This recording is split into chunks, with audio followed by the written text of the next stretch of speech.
जंगल में रह जयाम आदिवासी जंगल रखवाला रे।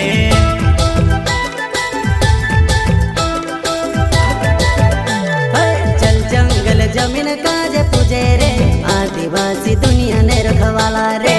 बाप देव खतरी काज पूजे रे आदिवासी सबसे निराला रे।